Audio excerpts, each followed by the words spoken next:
보도록 하겠습니다. 지난주에 안 했죠? 자, 법령 해석부터 보시면은요. 자, 지금부터 보면 자연적 해석이 되어 있죠? 이 자연적 해석을 보시면 자연적 해석 이렇게 해가지고요. 의사표시 해석에 있어서 당사자의 진정한 의사를 상대방이 안 경우 이렇게 되어 있죠. 그럼 지금 의사를 상대방이 지금 뭐로 했다? 알았다 이 말이잖아요.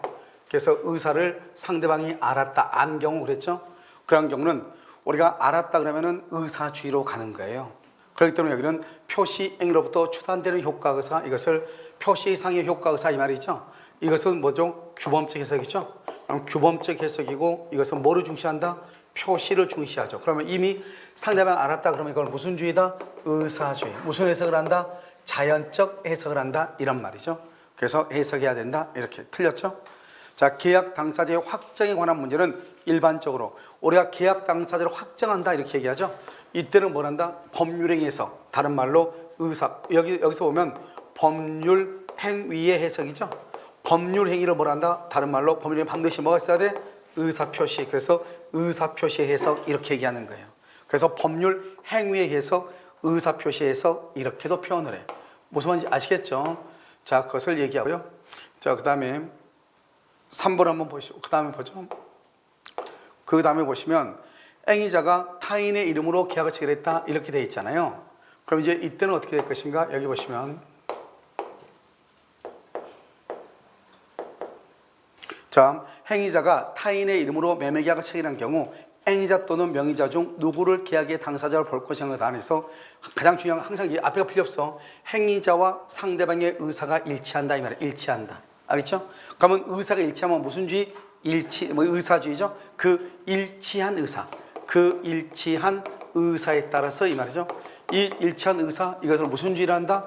의사주의에 따라서 이것을 무슨 해석이라고 한다? 자연적 해석이다. 이렇게 얘기해. 자연적 해석, 의사주의 이렇게 얘기하는 거예요. 자, 그 다음에요. 여기에서는요. 갑이 대리인 을을 통해서 계약을 체결하죠. 누구를 통해서? 대리인을 통해서 계약을 체결한다. 상대방 병이 을을 통하여 갑과 계약을 체결하는데 봐봐. 여기서 의사가 일치한다고 되어 있죠. 그럼 의사가 일치하면 일치한 의사대로. 누가요? 병이 누구를 통해서? 을을 통해서. 누구하고? 갑하고 계약을 체결한다고 의사가 일치했다 이 말이죠. 그럼 항상 뭐대로다? 일치한 의사대로. 그럼 누구하고? 상대방 병하고 누구하고? 갑하고. 그래서 병과 갑이 계약의 당사자다 이 말이죠. 병과 갑이 계약의 당사자다. 을과 병 그러면 안 돼. 그래서 병과 갑이 계약의 당사자다 이렇게 얘기를 해요. 자, 계약서에는 무슨 토지로 되어 있다? A 토지. 그런데 갑과 을은 모두 B 토지를 매매할 의도로. 자, 봐봐요. 갑과 을 모두 그러면 의사의 일치죠. B 토지를 매매할 의도로 그 말은 의도는 의사의 일치죠. 그럼 이렇게 의사의 일치가 있으면 무슨 주의다? 의사주의. 뭐대로? 일치한 의사대로. 무슨 토지에 대해서? B 토지에 대해서 계약이 성립해. 무조건 보지 말고. 자, 그럼 당사자가 합의한 매매 목적물의 지번의 착오에 관하여 착오를 일으켜 계약서상 목적물의 지번을 잘못 표시했다 이렇게 돼 있죠. 자, 그럼 봐봐요. 당사자가 합의한 매매 목적물이죠. 여기는 갑토지 이렇게요. 그런데 착오를 일으켜 계약서상 목적물의 지번을 잘못 표시, 지번을 잘못 표시, 을토지를 표시했다 이 말이죠. 그럼 무슨 토지에 대해서 계약이 성립해? 합의했으니까 무슨 토지에 대해서? 갑토지에 대해서 계약이 성립하죠. 갑토지에서 계약이 성립하죠. 알겠죠? 이 을토지 잘못 표시한 것은 계약은 성립한다 안 한다? 성립하지 않죠. 여러분, 성립하지 않는 경우는 착오의 문제가 발생할 수가 없는 거예요. 우리가 착오는 무슨 요건이다? 착오는 효력 요건이거든. 성립 요건이 아니고 효력 요건이니까요. 착오를 이유로 취소하려면 성립하고 난 다음에 해야 되는 건 을토지는 성립을 안 했죠. 그래서 착오의 문제가 발생하지 않는 거예요. 그러니까 취소할 수 있다 없다 이 말이죠. 그런데 우리가 또 착오라고 하는 것은 뭐냐면 의사와 표시가 일치해야 돼, 불일치해야 돼. 우리가 착오란 말이 뭐예요? 착오라는 것은 첫 번째 의사와 표시가 불일치하고 이 불일치를 알고 있어야 돼요, 모르고 있어야 돼? 모르고 있어야 되잖아요. 이걸 착오라고 하는 거잖아요. 그런데 여기는요, 계약이 성립했다는 것은 일치한다, 불일치한다? 일치하니까 착오의 문제가 발생한다 안 한다? 착오는 뭐라고 한다? 불일치해야 돼. 불일치해야 돼. 착오는 불일치해야 돼. 그래서 지금 여기는 일치한 거잖아요. 알겠죠? 그래서 착오의 문제가 발생할 수가 있어요, 없어요? 없다 이 말이죠. 착오의 문제가 발생하지 아니한다 이렇게 얘기해요. 그래서 취소할 수 있다 그러면 틀려. 취소할 수 없다 이렇게 얘기를 하는 거예요. 무슨 말인지 알겠죠? 자, 그럼 여기를 이제 보시면은요. 자, 여기 보시면 매매 계약은 그렇게 되어 있죠? 자, 매매 계약은 X 토지에서 유효하게 성립한다. 여기 문제가 있어야 될 것 같은데. 알겠죠? 문제가 없네. 왜 문제가 없지? 자, 여기요. 4번을 봐야 되겠네요. 4번을 보면 여기 좀 잘려가지고 올라갔네요.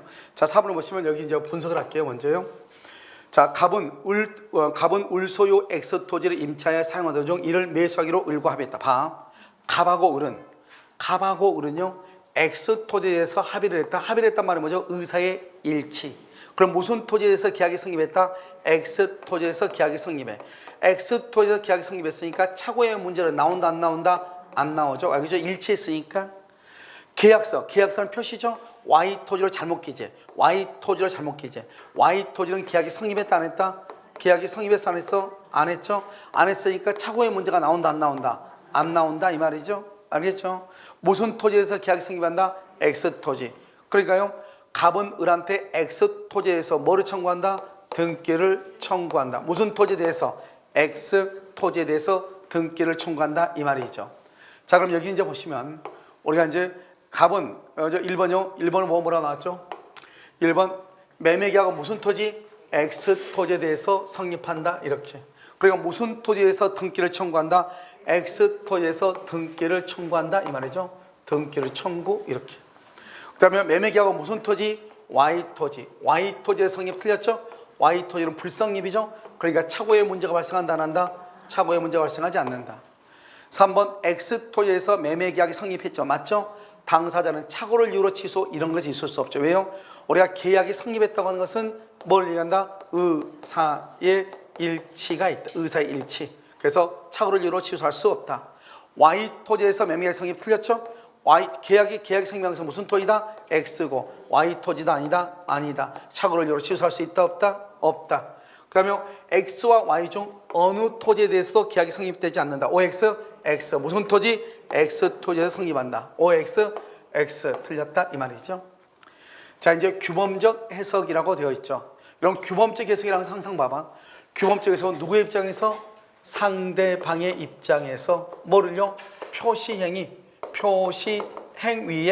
표시행위의 객관적 의미를 합리적으로 해석하는 거죠. 알겠죠? 상대방 입장에서 표시행위의 객관적 의미를 합리적으로 해석한다. 그럼 여기 규범적 해석이라는 것은 표의자의 진위 그러면 뭐다? 이것은 무슨지? 의사주의. 무슨 해석? 자연적 해석이 말이죠. 의미 진위가 아니라 이렇게. 알겠죠? 아니라 뭐를 탐색한다? 표시행위의 뭐를 객관적 의미를 합리적으로 탐구하는 것이다 이런 말이죠. 이건 항상 여러분요. 규범적이라는 것은 상대방의 입장에서요. 표시행위의 객관적 의미를 합리적으로 해석한다. 이걸 딱 알고 있으면 돼요. 자, 행위자와 명의자 중 누가 계약의 당사자에 될 것인가 관해서 상대방과 행위자가 누구죠? 행위자 이걸 표의자를 얘기해요. 이 표의자와 상대방의 의사가 불일치한다 이 말이죠. 상대방의 의사가 불일치한다. 그러면 불일치하면 원칙적으로 불일치하죠. 아무 말했으면 원칙은 무슨 주의다?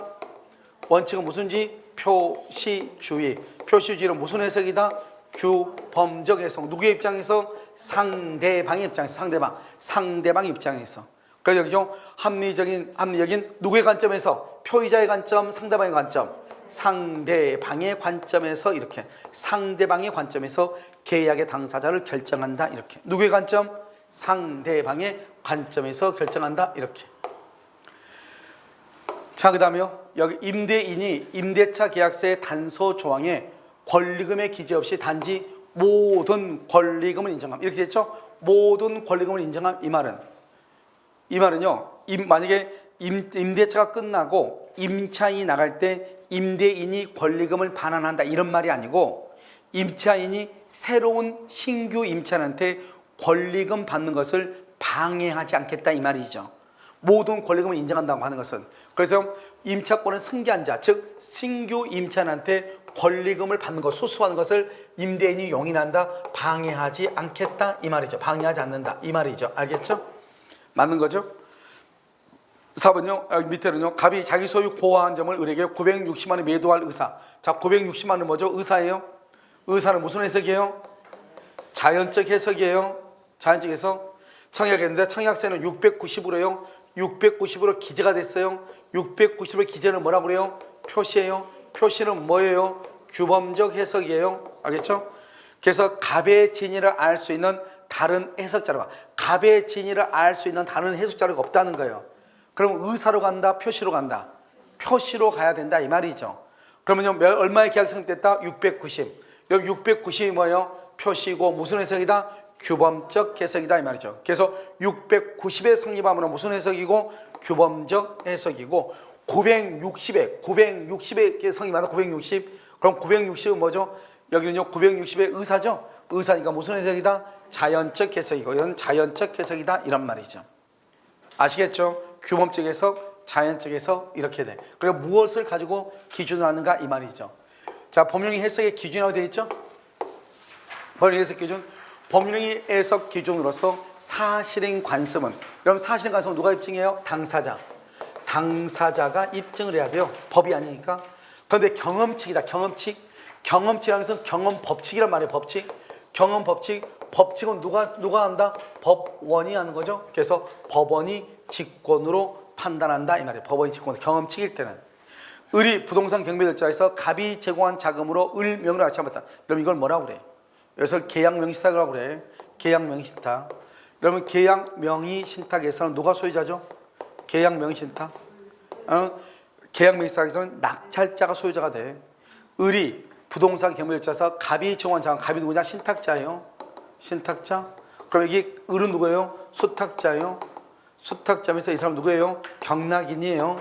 경락인. 그래서 갑이 제공한 자금으로, 자금 매매대금이죠. 매매대금이죠. 경락대금이죠. 경락대금으로 을 명의로 낙찰받았죠. 그럼 을이 소유자가 되는 거예요. 을이 소유자. 을이 소유자고, 그럼 갑은요? 갑은 누구한테요? 을에게. 을에게요. 을에게 뭐를요? 매매대금. 매매대금에 뭐를요? 부당이득 반환을 뭐 할 수 있다? 청구할 수 있다. 그래서 매매대금에 반환을 청구하는 거예요. 그래서 매수인은 누구다? 을이다 이 말이에요. 을이다. 그래서 을만 소유자. 이것을 계약 명의 신탁이라고 해요. 그러니까 여러분요, 계약 명의 신탁에서는 경락인만 소유자가 되는 거예요. 알겠죠? 누구만 소유자가 된다? 경락인만 소유자가 된다 이런 말이에요. 여러분요, 이것은 여러분들 그 노트 다 자료에 다 있으니까요, 보시면 되고. 다 썼죠? 자, 이제 보면 갑이 배우자 을을 대리하여 은행과 을의 실명하기. 잘 봐. 을의 실명하기라 되어 있죠? 오래간 금융실명법이죠? 여러분, 금융실명법이죠. 금융실명제잖아요. 이 금융실명제에서는 누가 예금주가 된다? 누가 예금주가 돼요? 실명 확인을 거친 자가 예금주가 되는 거예요. 그 돈이 누구 것이냐? 그건 중요하지 않아. 금융실명법에는 실명 확인을 거친 자. 그러니까 봐봐요.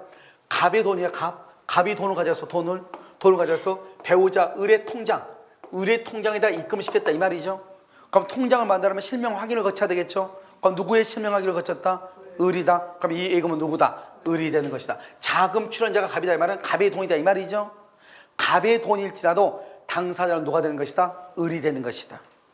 알겠죠? 이걸 금융 실명제다 이렇게 얘기를 해. 이것도 우리 다 기출문제죠. 자, 이제 뭐다? 비진위 표시죠. 그래서 비진위 표시를 이제 보시면, 자요, 여기 진위가 뭐죠? 진위라는 것은 무엇을 진위라고 한다? 어떠한 내용의 의사를 표시하고자 하는 표의자의 뭐를 얘기한다? 하는 표의자의 생각, 이렇게 표의자의 생각을 의미한다 이 말. 표의자의 생각. 표의자가 진정으로 마음속에서 바라는 것, 진정으로 마음속에 바라는 것을 뜻하는 것은 아니다. 그 진정으로 마음속에 바라는 사항 이게 아니고 어떤 말을 하고자 하는 표의자의 생각, 그것을 얘기하는 것이다 이런 말이고. 그다음에 진이 있는 의사표시라는 것이 이제 우리가 이제 알아야 되죠. 방금 진이라는 것이 표의자의 생각 이렇게 얘기했죠. 그러면 이게 5가지가 있어. 당시의 상황에서는 최선이라고 판단하여 증여의 의사를 표시했다. 강박에 의하여서나마 증여를 하게 하고 증여의 의사를 표시했다. 사립학교가 교직원의 명의를 빌려서 돈을 빌렸다. 대출받을 수 없는 친구를 위해서 대출금 명의를 빌려줬다. 근로자가 스스로 사직서를 제출했다. 이 5가지. 이것을 지인이 있는 의사표시다. 이렇게 얘기해요. 그럼 지금 보면 재산을 강제로 뺏긴다는 것이 표의자의 본심에 잠재되어 있었다가 해도 표의자가 어쩔 수 봐봐. 표의자가 마지못해 증인 의사표시. 알겠죠? 재산을 강제로 뺏긴다. 이 뺏긴다는 건 이걸 강박이라고 하죠. 강박. 강박의 경우는 무조건 뭐다? 지인이 있느니다. 강박은 비지인이란 말이 나와 안 나와? 안 나와. 뭐라 한다? 지인이 있느니다. 비지인이 표시가 된다. 틀렸어. 지인이 있는 의사표시다. 마지못해. 마지못해란 말이 무슨 말이에요? 어쩔 수 없이 이 말이잖아요. 이것을 표의자의 뭐다? 생각이다. 생각을 뭐라 한다? 지인이다. 이렇게 얘기하는 것이죠. 그 다음에 강박에 따라 제3자에게 증여한 경우 이렇게 돼 있나요? 그러면 강박에 따라 제3자에게 증여를 했다. 강박. 그럼 무조건 강박이란 말이 나오면 3가지다. 첫 번째 강박은 뭐다? 취소할 수 있죠. 강박이 취소가 되려면 해악을 고지하고 공포심이 있어야 돼. 그러면 강박이 무효가 될 수 있죠. 강박이 무효가 되려면 반드시 2마디가 있어야 돼. 뭐 박탈, 극심이란 말이 있어야 돼. 세 번째는 강박 그러면 진이다 비진이다. 지인이 있느니다. 지인이 있느니다 이 말이죠. 그래서 진정으로 원하진 않았으나 이건 진정으로 원한다. 이건 진이가 아니죠. 당시의 상황에서는 최선이라고 판단했다. 판단 이걸 뭐라 한다? 표의자의 뭐라 한다? 생각. 이 생각을 뭐라 한다? 지인이라고 얘기하죠. 이것을 뭐라 한다? 지인이 있는 의사표시죠. 봐봐. 그러면 지인이 있는 의사표시가 하려면 뭐라고 해야 돼? 뭐라고 할 수 없어야 돼? 비지인이라고 할 수 없다. 알겠죠? 비지인이라고 할 수 없다. 내심의 효과 의사가 결여된 진이 아닌 의사표시라고 할 수 없다. 비진이 표시라고 할 수 없다. 의사와 표시가 불일치한다고 볼 수 없다. 이렇게 어떤 말이 들어가도 똑같아. 알겠죠? 아무튼 뭐가 돼야 된다? 진이 있는 의사표시다. 이렇게 해야지. 진이 있는 의사표시 이렇게 말을 해야 된다 이 말이죠. 이 2가지가 다 뭐에 관한 것이다? 강박에 관한 것이다. 이렇게. 자, 그다음에 은행 대출한도를 넘은 갑을 위해서 이렇게 됐죠. 을이 대출 약정세에 주채무자로서 서명 날했다. 주채무자로서 서명 날했다. 이걸 뭐라고 한다? 대출금 명의를 대여했다 이 말이죠. 이것도 뭐다? 지인이다 비지인이다. 지인이 있느니다. 지인이 있는 이런 것을 뭐라고 표현한다? 채무 부담의 의사. 채무 부담의 의사가 있는 것이라고 그래? 없는 것이라고 그래? 뭐라고 할 수 없다. 할 수 없다 이 말이에요. 뭐라고 할 수 없다. 있는 것이라고 할 수 없어요. 없는 것이라고 할 수 없어요. 채무 부담 의사가 있는 것이라고 없는 것이라고. 채무 부담 의사가 없는 것이라고 할 수 없다 그래야지. 채무 부담의 의사가 없다. 의사가 없다 뭐라고 그래? 비진이죠. 비진이라고 할 수 없다. 그러니까 뭐라고 그래? 진이 있느니다 이 말이잖아요. 내 말 지금 여러분 이해됐나요? 그러니까 이 말을 잘 이해를 해야 돼. 이 말을. 아시겠죠? 그래서 여기서 진이 있는이죠. 그럼 진이 있는은 은행이죠. 은행은 뭐라 한다? 상대방이죠. 이 상대방은요. 상대방 뭐라고 하고 선, 악을 불문하고 유효가 돼. 진이 있는은. 진이는 상대방의 선악 불문하고 유효해. 은행이 그러한 사정을 알든 모르든 무조건 유효해.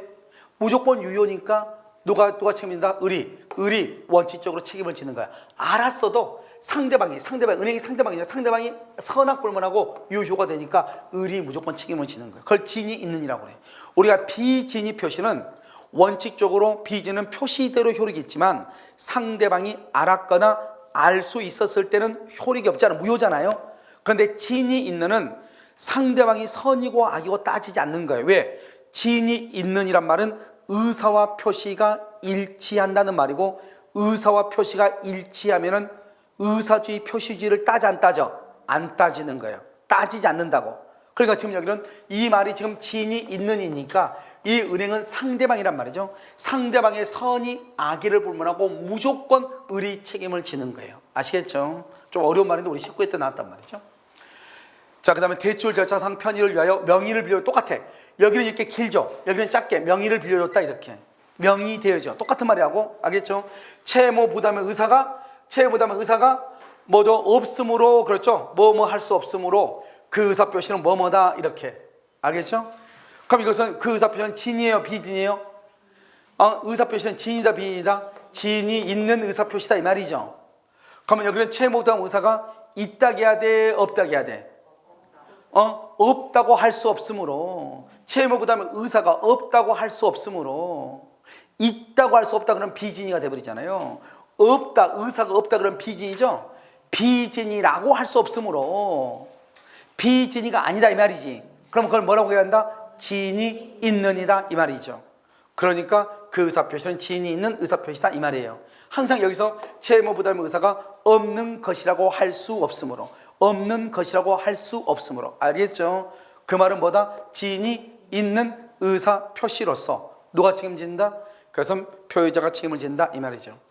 스스로 자유란 말이 뭐죠? 스스로죠. 스스로 그러면 진이다, 비진이다? 진이 있는이다. 그래서 뭐가 아니라고 그랬죠? 뭐뭐가 아니다 말은 비진이 표시가 아니다, 이 말이죠. 비진이가 아니다. 진이 있는 의사표시가 아니다 그러면 안 되죠. 비진이가 아니다 이래야지. 알겠죠? 그럼 뭐다? 진이 있는이다, 이런 말이죠. 아시겠죠? 이 말을 이해를 해야 된다, 이 말이죠. 자, 그다음 이제 비진이 표시의 원칙이라고 되어 있나요? 자, 그럼 볼까요? 여기요. 진이 아닌 의사표시는 뭐요? 표시행위는 준다, 이 말이죠. 준다. 그런데요, 진이는 뭐죠? 진이 아니니까 준다, 안 준다? 준다, 안 준다? 안 준다, 이 말이죠.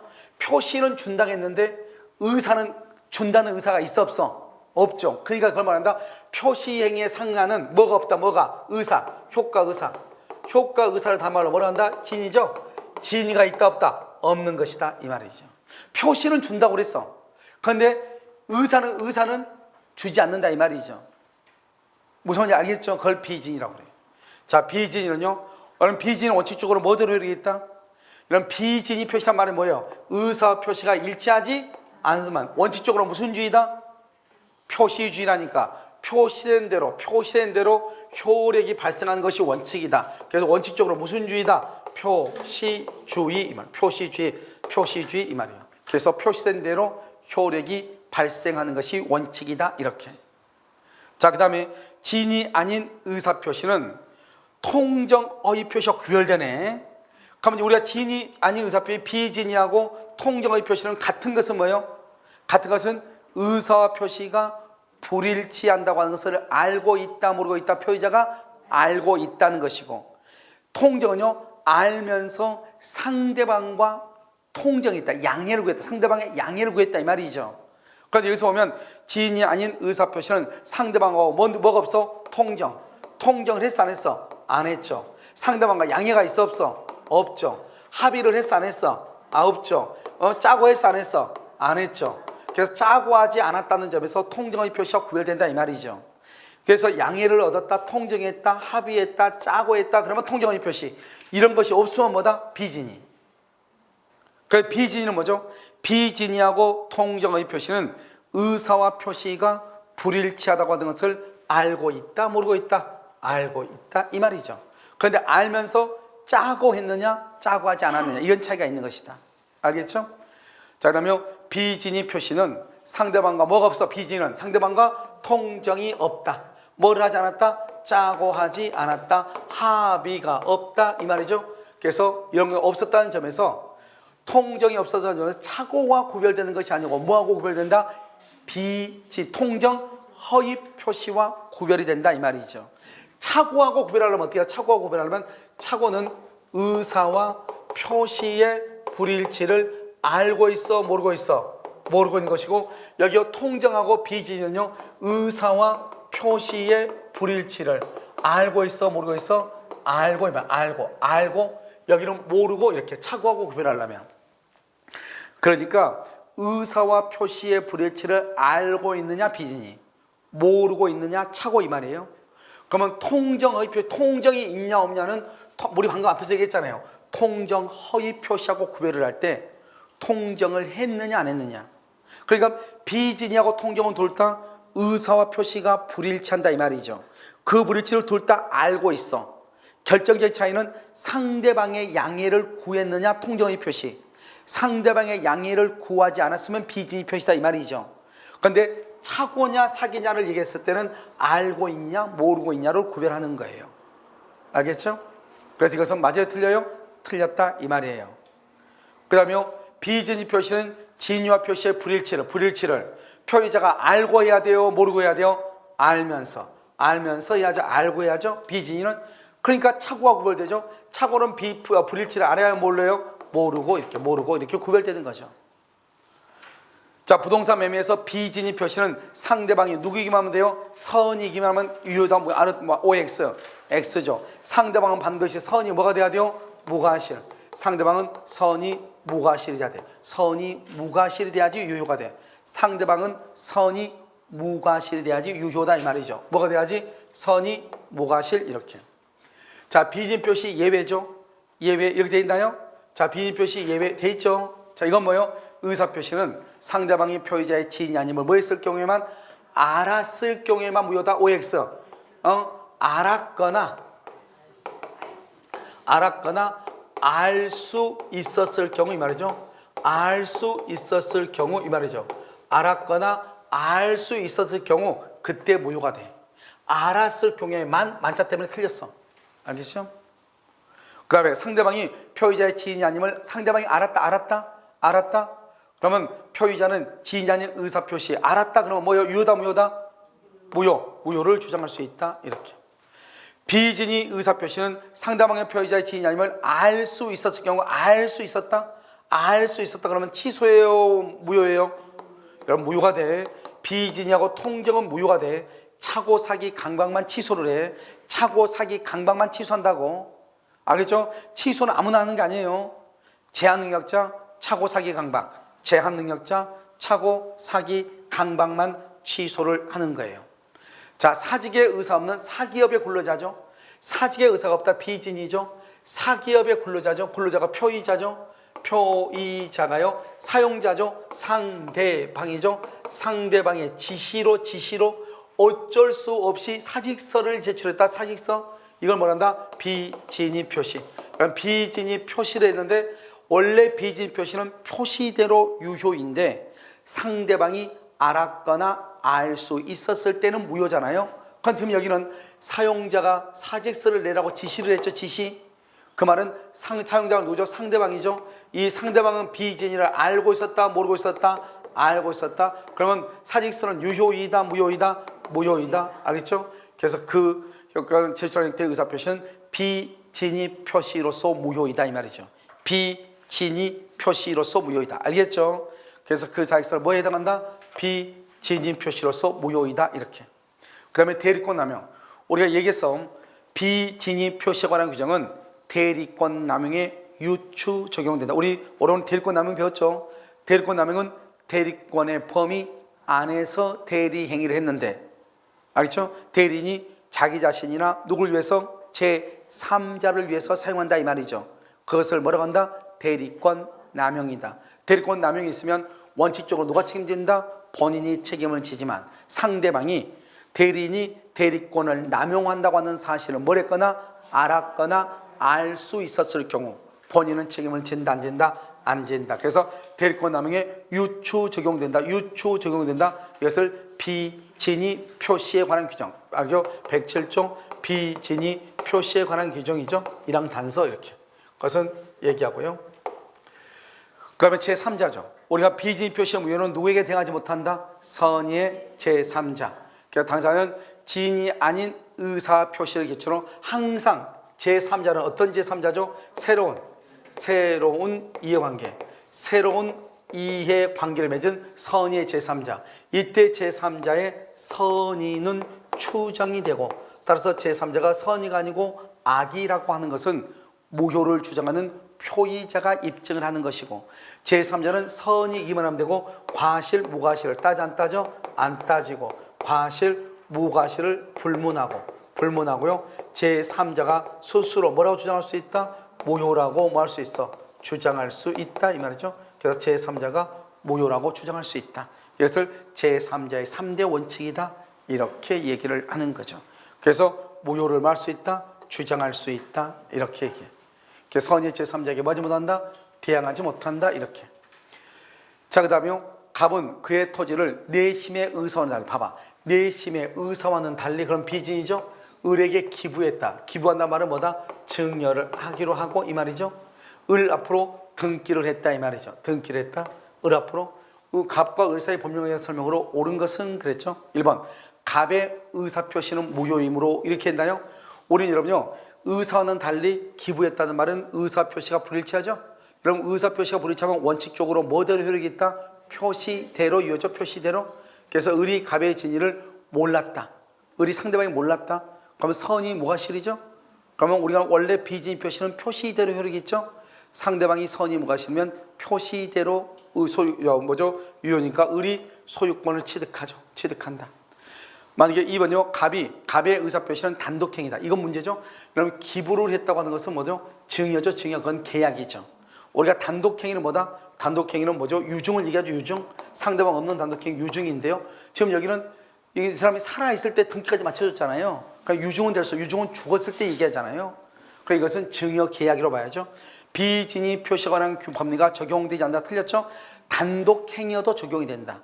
상대방 있는 단독행위 써봐. 상대방 있는 단독행위에는 비진위 표시가 적용된다. 이렇게. 상대방 있는 비진위 표시가 적용이 된다. 이렇게 얘기를 해. 아시겠죠? 그 다음에 3번은요. 갑의 진위에 대한, 지금 갑의 진위가 뭐죠? 비진위죠? 줄 마음이 없는데 준다고 했죠? 을의 악의가 증명됐단 말은 을은 갑의 비진위를 알았다 이 말이죠. 알았거나 알 수 있으면 증여의 의사표시는 유효이다 무효이다? 무효이죠. 무효니까 소유권이 누구한테 간다? 갑에게 가죠. 갑에게. 그래서 을은 갑에게 손해배상을 청구할 수 있다 없다? 없죠. 왜요? 지금 여기 봐봐요. 을의 악의가 증명되면 무효이죠. 이런 무효는 언제부터 무효이다? 성립 당시부터 효력이 없다 그랬죠. 그래서 갑하고라고 비진위 표시로서 무효이거나 갑하고라고 통정 허위 표시로서 무효인 경우, 알겠죠? 손해배상을 청구할 수 있다 없다? 없다. 손해배상 청구, 채무불이행이 아니니까. 을이 이 말이 무슨 말인지 알아야 돼. 이 말이요. 을이 통상인의 주임한 기유로서도 이 말이죠. 갑의 진위를 알 수 있었다면 이게 뭐라 한다? 이것을 과실이 있다고 그래. 상대방한테 과실이 있다. 원래 비진위 표시는 표시대로 효력이 있다. 그런데요, 상대방이 통상인의 주임한 기유로서도 상대방이 그 사실을 뭐랬거나 알았거나 알 수 있었다 이 말이죠. 그럼 그것은 유효이다 무효이다? 그것은 무효이다. 무효란 말은 소유권을 취득할 수 있다 없다? 없다 이 말이죠. 상대방한테 과실이 있다 이 말이니까. 원래 비진위는 표시대로 효력이 있다. 그런데 상대방이 알았거나 알 수 있었을 때는 효력이 없다 이 말이죠. 5번 을로부터 X 토지를 매수하여 등기를 경유한 병이 그렇게 되죠. 자, 을로부터 X 토지를 매수하여 등기를 경유한 병이 이랬죠. 그럼 병은 뭐죠? 제3자죠. 제3자. 갑의 진위를 몰랐다 그러면 선이죠. 선의의 제3자죠. 여전히 소유권을 갑에게 있다. OX, X 누가 했다? 병에게 있다. 제3자가 선이면 병 소유권을 취득한다 이 말이죠. 알겠죠? 선일 때 소유권을 취득해. 자, 적용 범위죠. 공무원의 사직의사 표시죠. 여러분 우리는요 지금 이 비진위 표시는 사인 간의 관계, 즉 사법행위에 적용이 되죠. 그건 지금 공무원 그러면 공법이잖아요. 공무원은 뭐죠? 공무원이 사직서를 낸다. 공무원은 뭐냐? 일개인이지만 사직서는 국가한테 내니까 공법행위라고 하는 거예요. 이 공법행위는 언제나 표시대로 효력이 있으니까 비진위 표시가 준용된다 안 된다? 안 되고 언제나 뭐대로? 언제나 표시대로 유효이다 이 말이죠. 표시대로. 두 번째요. 비진위 표시에 관한 규정은 원칙적으로 계약과 상대방 있는 단독행위에 적용되고요. 상대방이 없는 경우는요. 아주 오래전에요. 사법시험에는 상대방이 없는 경우에도 적용된다고 하는 것들이 있었어. 그런데 여러분 생각을 해봐. 봐봐요. 비진위는 원칙적으로 유효죠. 상대방이 비진위를 알았거나 알 수 있었을 때 무효죠. 그럼 비진위는 원래 유효인데 상대방이 알았거나 알 수 있었을 때 무효가 되는 거잖아요. 그런데 여기는 상대방이 있는 단독행위나 계약은 상대방이 있으니까 무효가 될 수 있지만 상대방 없는 단독행위는 무효란 말이 나올 수가 있어 없어? 없죠. 그래서 요즘 학자들은 10명 중에서 9명은 상대방 없는 경우는 적용되지 않고 상대방이 있는 경우만 적용된다 이렇게 얘기해. 근데 자꾸 이제 선생님들이 아주 오래전에 공부를 했던 선생님들은 자꾸 옛날에 시험에 그렇게 나온 적이 있으니까 그렇게 얘기하는데 그렇지 않고, 그러니까 상대방 없는 것은 우리 시험에 안 나와 절대로. 왜? 다툼이 있으니까. 그럼 시험은 뭐만 나온다? 상대방 있는 경우에 적용된다. 있는 경우. 알겠죠? 상대방 있는 이렇게. 그 다음에 이제는 뭐냐? 통정의 표시예요. 자, 통정의 표시는 보면 먼저요, 의를 먼저 보시면 통정의 표시요. 통정의 표시가 뭐하기 위해서는, 성립하기 위해서는 진위와 표시가 일단 불일치해야 돼. 이 불일치를 누가? 표의자가 알고 해야 돼, 모르고 해야 돼? 알고. 그 다음에 상대방과 뭐가 있어야 돼? 양해 또는 뭐가 있어야 돼? 통정이 있어야 돼. 그러니까 우리가 비진위하고 통정은 어디가 똑같냐? 진위와 표시의 불일치를 표의자가 알고 있다. 여기까지는 똑같아. 그런데 상대방과 양해를 했냐 안 했냐, 이게 통정과 비진위의 차이점이에요. 아시겠죠? 그 다음에 신탁행위, 아까 있었는데 우리 신탁행위, 담보신탁 얘기했죠? 신탁행위는 유효이다 무효이다? 유효이다. 그래서 신탁행위는 통정의 표시란 말은 무효다 이 말이죠. 무효가 된다 안 된다? 안 된다. 유효이다 이렇게. 그 다음에 통정 허위 표시에서 무효죠? 여러분 채권자 취소권 4가지. 채권자 취소권 4가지. 언제나 어떻게 행사한다? 법률상 행사. 뭐죠? 재판상 행사를 한다. 두 번째, 이중매매. 이중매매에서는 채권자 취소권이 나와 안 나와? 안 나와. 그 다음에 통정의 표시. 통정의 표시는 채권자 취소권 행사할 수 있어. 그럼 관습상 법정지상권 성립한다 안 한다? 관습상 법정지상권이 성립한다 안 한다? 안 한다 이 말이죠. 4가지. 채권자 취소권은 4가지. 언제나 재판상 행사한다. 이중매매에서는 적용되지 않는다. 통정 허위 표시에서는 적용이 된다. 관습상 법정지상권이 성립되지 않는다. 4가지. 알겠죠? 그래서 채권자 취소권의 대상이 될 수 있다. 될 수 있다. 알겠죠? 그 다음에 채권자 대위권도 행사할 수 있다 없다? 있다. 그래서 채권자 대위권 이렇게 얘기하죠. 자, 그러면 여기 또 얘기했죠. 우리가 실질적이다 형식적에 나오면 중요한 말이 딱 한마디라고 그랬어. 상대방의 양이란 말이 있으면 통정이고, 상대방의 양이라고 하는 말이 없으면 진이다 비진이다? 진이 있는이다 이렇게 얘기했죠. 그래서 여기 보시면 실질적 주체배자에 대한 대출 한도를 회피하기 위해서 을을 형식상 주체배자로 내세우고, 은행도 어쩌고 저쩌고. 그럼요 이렇게 했죠. 그러면 을 명의로 대출해줬다. 을 명의로 대출했는데 계약의 당사자로 누구로 본다? 갑을 계약의 당사자로 본다 이 말이죠. 그러면 이 을은 형식적 주체배자, 을은 계약의 당사자가 아니다 이 말이죠. 그러면 이때는 상대방이 뭘 했다는 거예요? 양해를 했다 이 말이. 양해를 했다. 알겠죠? 양해했다. 그러니까 을로 책임지지 않을게, 을로한테 책임 묻지 않을게 이 말이죠. 결국 계약의 당사자는 누구다? 실질적 주체이자 갑하고 은행하고다 이 말이죠. 알겠죠? 그래서 을은 당사자가 아니다. 자, 통정의 표시는 표의자가 의식적으로 진위와 다른 표시를 한다는 것을 상대방이 알았다. 여기 33에 나온 거예요. 올해 알았으면 성립한다 안 한다? 알았다가 아니고 뭐를 해야 돼? 상대방하고 뭘 해야 돼? 상대방의 양해가 있어야 돼. 통정은 의사 표시의 불일치를, 여기 봐봐, 진위와 다른 표시를 한다는 것을 상대방이 알고 그러면 비진이에요. 상대방이 알면서, 표의자가 알면서 상대방의 양해를 구해야 돼. 양해를. 상대방이 알았다고 해서 되는 것이 아니고 상대방과 양해를 해야 돼. 그 불일치를 표의자가 알면서, 진위와 표시의 불일치를 표의자가 알면서 상대방의 양해를 구해야 돼. 이해됐죠? 만약에 불일치를 안다? 그러면 뭐밖에 안 돼? 비진위 표시밖에 안 된다 이 말이죠. 자, 은닉행위. 이런 은닉행위하고 뭐가 있다? 오늘 했어. 은닉행위, 증여고, 가장행위는 매매죠. 그래서 갑이 그 소유 토지를 을에게 증여하면서, 증여, 은닉행위죠. 은닉행위는 유효이다 무효이다? 유효이죠. 매매를 가장했죠. 매매는 뭐란다? 가장매매죠. 가장매매는 유효이다 무효이다? 무효이죠. 그러면서 등기를 해줬다. 등기. 이때의 등기는 실체관계에 부합해서 뭐가 된다? 유효이다. 누가 소유자다? 을이 소유자다. 을이 소유자. 실체관계에 부합해서. 그래서 원래는 증여를 한다고 하면서 매매를 했다 이 말이죠. 그래도 그 등기는 유효다 이 말이죠. 을이 무조건 소유자가 되고 알겠죠? 그래서 을은 소유권을 취득할 수 있다. 알겠죠? 만약에 을이 이것을 병한테 처분한다.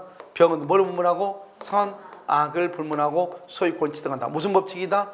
엄폐물의 법칙이다. 무슨 법칙? 엄폐물의 법칙이다. 이렇게. 이것을 이제 줄이면 이렇게 된다 이 말이죠. 똑같은 말인데. 자 보면요. 당사자 통정하여 증여를 매매로 가정했다. 증여를 무슨 행위를 한다? 은닉행위. 매매를 뭐라 한다? 가장매매. 알죠? 이때는 증여와 매매 모두 무효이다. OX. X. 증여는 뭐가 되고? 유효.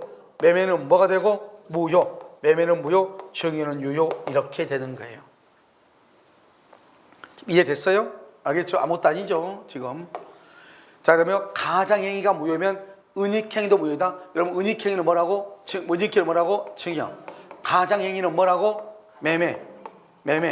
그래서 그럼 매매는 뭐고? 무효. 은닉행위는 뭐? 유효. 유효가 될 수 있다 이런 말이죠. 유효 이렇게.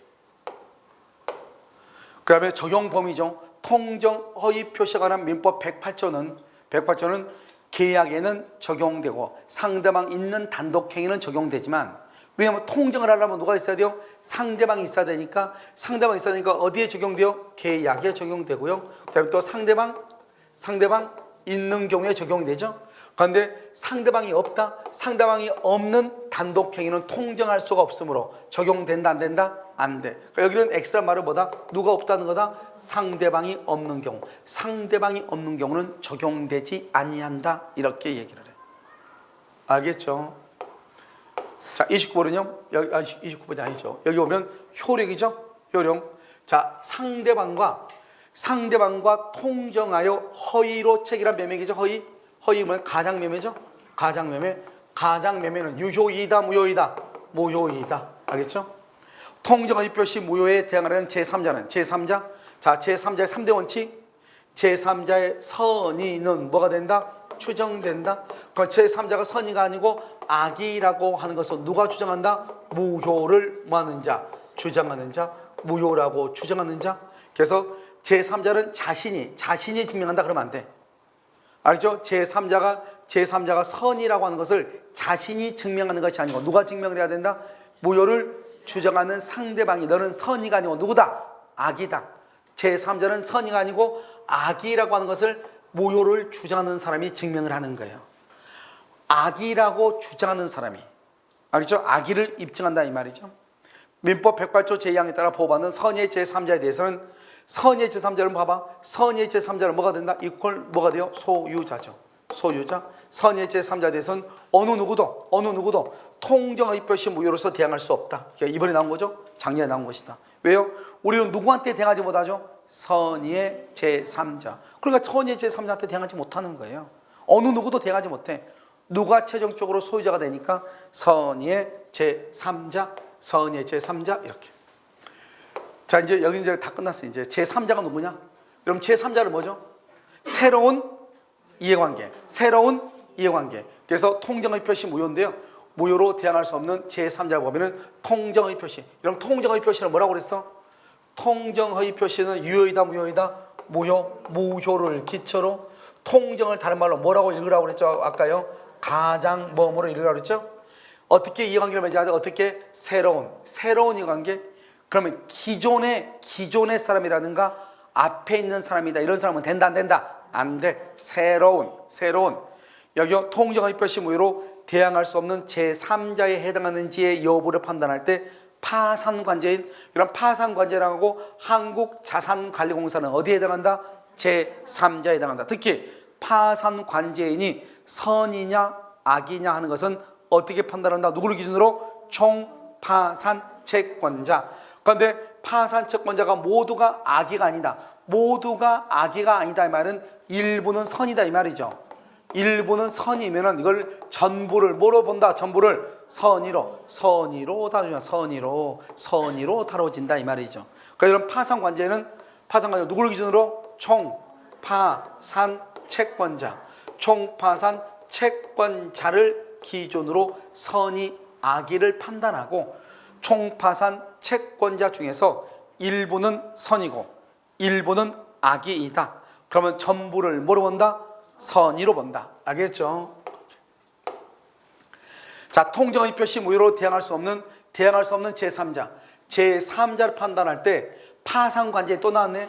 이 파산관제에는 일부가 선이다. 일부가 선이.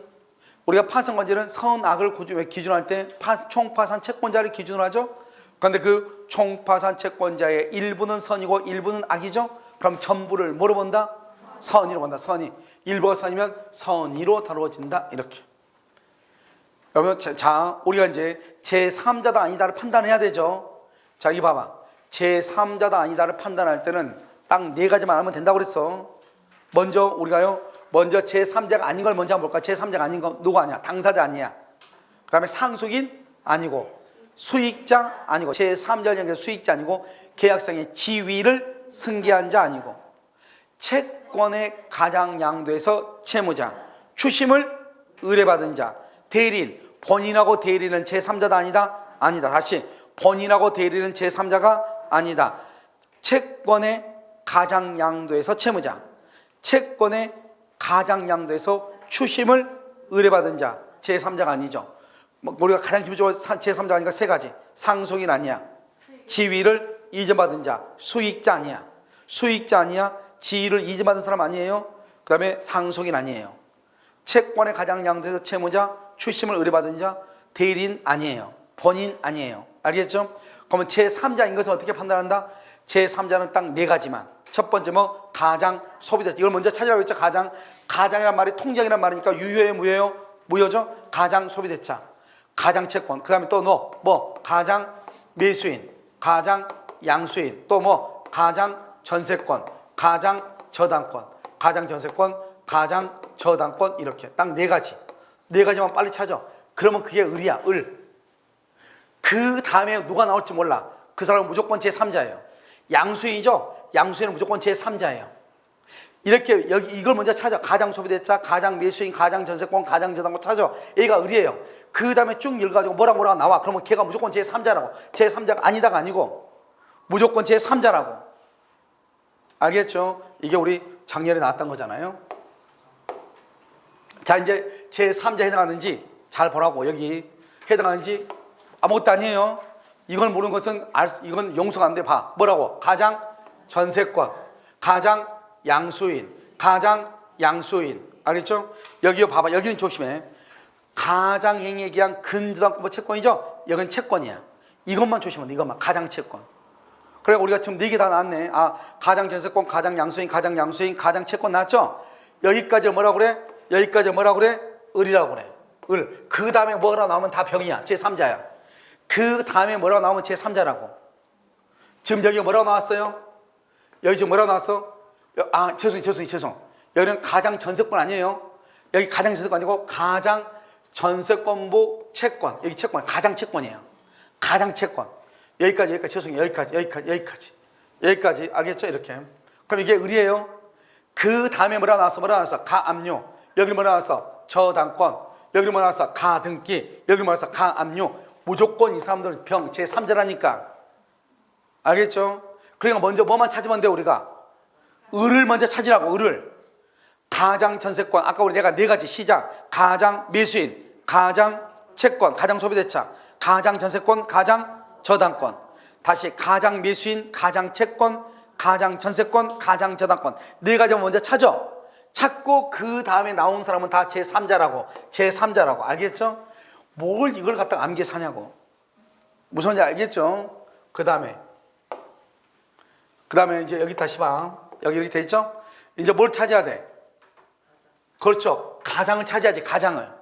여기 뭐라고 했어? 가장 채권 딱 나왔네. 여기는 뭐다? 가장 전세권 나왔네. 여기는요 가장 채권의 가장 양도네. 채권의 가장 양도. 여기는요 가장 채권자. 여기 파산 관제에 딱 나와버렸네. 아예. 아니죠? 제3자라고 했죠? 가장 채무 나왔네. 가장 채무. 알겠죠? 그 다음에 허위로 여기 가장 채권이니까 가장 채권. 체결된 제3자 계약에서 수익자. 이러면 수익자는 제3자도 아니다? 아니죠. 이건 딱 아니죠? 그럼 여기 봐봐. 여기 봐봐. 여기 7번 봐봐. 채권의 가장 양도죠. 그럼 채권이 있으니까 가장 양도를 했을 거 아니에요. 그러면 거기에 있는 채무자는요 채권이 있을 때 있는 사람이 채무자죠. 그럼 채무자는 2월 1일이죠. 그러니까 가장 양도된 다음에 새로운 사람이 아니고 가장 양도보다 더 앞에 있는 사람이죠. 이걸 뭐라고 그래? 이걸 뭐라고 그래? 기존에, 이 말이에요. 기존에 또는 뭐다? 앞선, 이 말이죠. 앞선.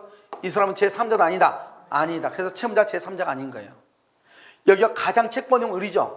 을에 대해서 파상관제인. 알겠죠? 여기 가장 채무죠. 가장 채무는 가장 채무 을이죠. 보증인 제3자죠. 알겠죠? 그럼 여기가 가장 전세권이죠. 가장 전세권 을이죠. 여기 저당권 병이죠. 제3자다 이 말이죠. 그러니까 항상 딱 네 가지만 알아라 이 말이죠. 어떻게 한다? 가장 양수인, 가장 채권, 가장 전세권, 가장 저당권. 이 네 가지를 찾으면 그것이 을이에요. 그 다음에 뭐가 나오든지 간에 그건 다 뭐예요? 제3자예요. 그런데 그렇게 암기해도 되고 그렇게 암기하기 싫으면 어떻게 암기하면 돼요? 상속인 안 된다. 수익자 안 된다. 지위를 이전받은 사람 안 된다. 알겠죠? 그 다음에 채권의 가장 양도에서 채무자, 채권 추심을 의뢰받은 자. 그 다음에 또 누가 있다? 대리에서 본인하고 대리인. 제3자도 아니다? 아니다. 이렇게 얘기했잖아요. 이것만 보면 돼. 그 다음에 여기 봐봐. 여기 보면 통정 허위 표시에 의한 채권이라고 되어 있죠. 잘 봐. 그럼 이거 통정 허위 표시는 뭐로 빨리 바꾸라고 그랬어? 가장. 그래서 이걸 통정 허위 표시한 채권을 가장 채권. 이걸 가장 채권이라고 그래. 그럼 이거 을이에요. 가장 채권 나오면 그 다음에는 무조건 다 뭐예요? 병이라고 했죠. 누군지 따지 말고. 여기 보면 뭐라고 나왔죠? 통정 허위 표시에 의해 설정된 전세권이에요. 통정 허위 표시는 뭐라고? 가장. 가장 전세권. 그럼 이게 을이죠. 그 다음에 뭐라고 나오죠? 저당권 무조건 병이라고. 자, 대리인. 본인하고 대리인 제3자가 아니다. 아니라고. 제3자가 아니라고. 알겠죠? 그러니까 여러분요. 이 통정 허위 표시란 말을 가장이라는 말을 바꿔가지고 네 가지만 찾는다. 가장 채권, 가장 양수인, 밀수인, 양수인 똑같아. 가장 저당권, 가장 전세권. 가장 전세권 위에는 저당을 잡았으니까. 만약에 가장 저당권이다. 저당권, 그럼 여기는 뭐가 나왔어? 경락인 이렇게 나오고 경락인. 내 말 지금 무슨 말인지 알겠죠? 별거 아니에요. 별거 아닌 것을 별거인 것처럼 하면 큰일 나. 그렇죠? 자, 이제 문제를 이제 보시면 여기 이제 분석을 해야 돼. 이런 문제가 딱 나오잖아요. 그럼 이 문제를 가지고 분석을 하면 돼. 뭐 아무것도 아니니까. 자, 분석을 한번 해보죠. 자, 뭐라고 분석한다? 갑은 자신의 엑스 토지를 을에게 증여하고 세금을 아끼기 위해서 이를 매매로 가장했다. 증여를 했는데 매매로 가장했네. 매매로 가장 유효이다, 무효이다? 무효이다. 증여는 유효이다, 무효이다? 유효이다, 유효. 을 명의로 등기는 유효이다, 무효이다? 유효이다. 을이 뭐가 된다? 소유자가 된다 이 말이죠. 그 을은 이 토지를 병에게 매도했다. 병에게 매도. 병은 뭘 불문하고? 선, 악을 불문하고 뭐가 된다? 소유자가 된다 이 말이죠. 자, 1번요. 갑을 사이의 매매계약. 매매계약은 뭐죠? 가장매매죠. 가장매매는 무효이다 이렇게. 증여계약이죠. 증여는 뭐다? 은닉행위죠. 은닉행위는 유효이다 이렇게. 알겠죠? 은닉행위는 유효이다. 그 다음에 갑은 병에게 X 토지의 등기 말소를 청구할 수 있다 없다? 없죠. 지금요 을이 소유자고 병은 뭘 불문하고? 선, 악을 불문하고 소유자죠. 그래서 말소를 청구할 수 없다 이렇게 얘기하는 거예요. 말소를 청구할 수 없다 이렇게. 그 다음에 니은은요 병이 갑과 을 사이에 증여계약이 체결된 사실을 알지 못하는데 과실이다. 필요 없어. 병은 뭘 불문하고? 선, 악을 불문하고 과실이 병이 과실이 있더라도 병은 소유권을 취득한다 이 말이죠. 뭘 불문하고? 선, 악을 불문하고. 무슨 법칙이라 한다? 엄폐물의 법칙이다 이렇게. 정답 몇 번이다? 5번 이렇게. 자, 그 다음에 여기요. 갑은 자신의 부동산에 관하여 을과 통정한 통정이란 말은 뭐라고 그랬죠? 가장 매매계약이죠. 가장 매매를 했죠. 유효이다, 무효이다? 무효이다. 등기를 을에게 유효이다, 무효이다? 무효이다. 가장 매매가 무효니까. 그럼 여전히 누가 소유자다? 갑이 소유자다. 여기까지는 갑이 소유자예요. 그 을은 이러한 사정을 모르는 병을 뭐란다? 선이죠. 선의의 병과 부동산에 대한 매매계약을 체결하고 등기를 졌다. 그럼 병이 소유권을 취득한다. 병이 소유권을 취득해. 선이니까. 그런데 이 병은요 중요한 말은 뭐예요? 아까 누구이면 하면 된다? 선이 이면 하면 된다. 과실 무과실을 따져 안 따져? 안 따진다. 과실 무과실 따지 안 따져? 안 따진다. 누구 이기만 하면 된다. 선이 이기만 하면 된다. 누구 이기만 하면 돼? 선이 이기만 하면 된다. 이런 말이죠. 선이 이기만 하면 된다. 이렇게. 자, 됐죠? 자, 봐봐요. 여기 보면 갑과 을은 매매 계약에 따른 채무를 이행할 필요가 없죠. 왜요? 갑과 을의 매매 계약은 유효예요, 무효예요? 무효이죠. 무효니까 언제부터 무효다? 처음부터. 그래서 이행할 필요가 없죠. 그러니까 이행할 필요가 없으니까 채무 불이행이라는 말이 나와 안 나와? 안 나오죠. 손해배상이라는 말이 나와 안 나와? 안 나와. 갑과 을은 채무 불이행이나 손해배상이 나올 수 없는 거예요. 알겠죠? 그 다음에 갑은 여기서 지금 뭐죠? 병이 지금 누구죠? 병은 선이죠. 병은 지금 누구예요? 선이죠. 선이니까 병은 뭐가 된다? 소유자죠. 소유자니까 갑은 소유자도 아니다. 아니죠. 그래서 말소를 청구할 수 없는 거예요. 누가 소유자니까? 병이 소유자니까. 누가 소유권 취득한다? 병이 소유권을 취득하는 거예요. 병이 소유권을 취득한다. 누구니까? 선이니까. 갑이 자신의 소유권을 주장하려면 갑이 병의 악의를 증명해야 돼. 왜요?